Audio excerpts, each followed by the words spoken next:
You did not do anything wrong today, and yet somewhere in the back of your mind, there is a quiet hum, a low-grade sense that you should apologize for something, that you have let someone down, that if someone is upset, it is probably your fault.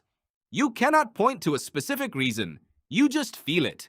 That creeping, shapeless guilt that sits just below the surface of a perfectly normal day.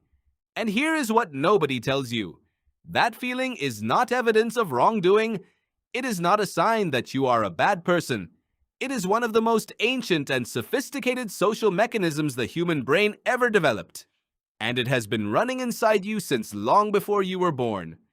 To understand why you feel guilty for things you did not do, you have to understand what guilt actually is, not what you were told it is. What it actually is, biologically and evolutionarily, at the level of the brain. In 2006, neuroscientist Antonio Damasio at the University of Southern California published research building on decades of work studying patients who had suffered damage to the ventromedial prefrontal cortex, a region sitting just behind your forehead. What he found was startling. Patients with damage to this region lost the ability to feel guilt, not the ability to understand right and wrong intellectually. They could still describe moral rules perfectly. They simply could not feel the emotional signal that guilt generates. And without that signal, their social lives collapsed. They made decisions that damaged relationships without any internal alarm going off. They could not maintain the cooperative bonds that make human groups function. They were, in a social sense, dangerous, not because they were cruel, but because they were unanchored. Damasio's conclusion was blunt. Guilt is not a weakness. Guilt is the glue that holds human societies together. But that raises a more interesting question. If guilt evolved to maintain social bonds, why does it fire when you have not actually broken any? The answer begins with a concept researchers call hypermentalization. Your brain is a prediction machine. It is constantly running simulations of other people's mental states. What they are thinking, what they are feeling, what they might want from you. This is called the theory of mind, and humans have a more developed version of it than any other species on Earth. You do not just react to what people do. You constantly model what they might be experiencing internally. In most situations, this is a superpower. It lets you anticipate conflict before it happens, repair relationships before they break, and navigate complex social dynamics with extraordinary precision. But the system has a flaw. It is set to err on the side of overdetection. Think about what that means.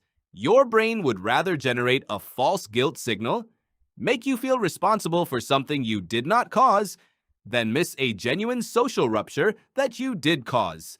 In the ancestral environment, missing a real breach in a relationship could cost you your place in the group. Feeling a little unnecessary guilt cost you almost nothing. So evolution calibrated the system to be oversensitive, to fire early, to fire often, even when there is nothing actually wrong. Psychologist Paul Gilbert at the University of Derby has spent decades studying what he calls compassion-focused therapy and the origins of shame and guilt. What he found was that many people walk through their lives carrying a chronic background guilt that has nothing to do with any specific action. It is a kind of existential guilt, a sense that their mere existence is somehow an imposition on others. That taking up space, having needs, saying no, or simply being imperfect is a transgression that requires ongoing apology. Gilbert traced this feeling back to the same evolutionary circuitry that governs social rank and belonging. In a group where resources were shared and status determined survival, being seen as a burden, as someone who took more than they gave, was genuinely dangerous. The brain developed a preemptive system, a background signal that kept you vigilant about your social cost.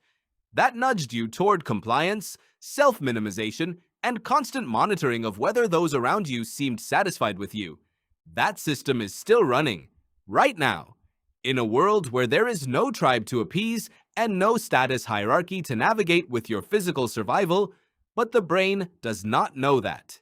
It is still sending the same signal it sent 200,000 years ago, still whispering that you should check, that you should apologize, that you should make yourself smaller, more agreeable, easier to be around. And here is the part that makes this stranger still.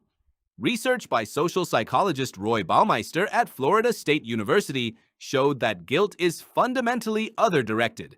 It is not primarily about how you feel about yourself, it is about what you owe to someone else. When guilt fires, even false guilt, it orients your attention outward, toward the person you believe you may have harmed. It generates an impulse to repair, to reach out, to fix. This is why you apologize when someone bumps into you.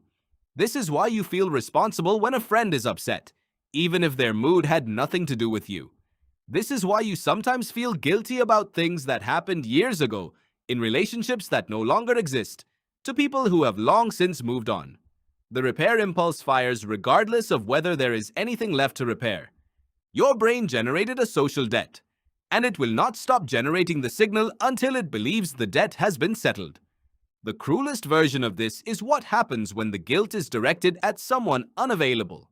Someone who has died, someone you have lost contact with, someone who will never be able to receive the apology your brain is trying to send. The signal keeps firing, the debt stays open, the repair never comes. And underneath all of it, underneath the oversensitive guilt system, the hypermentalizing, the background social anxiety, is the same ancient truth that runs through all of human psychology.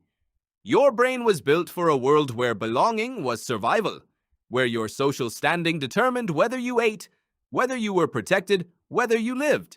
In that world, guilt was not a burden. It was a gift. It was the internal mechanism that made you worth keeping around. That made you trustworthy. That made you someone the group would fight to protect. You carried that mechanism into a world that no longer requires it in the same way. And it still fires.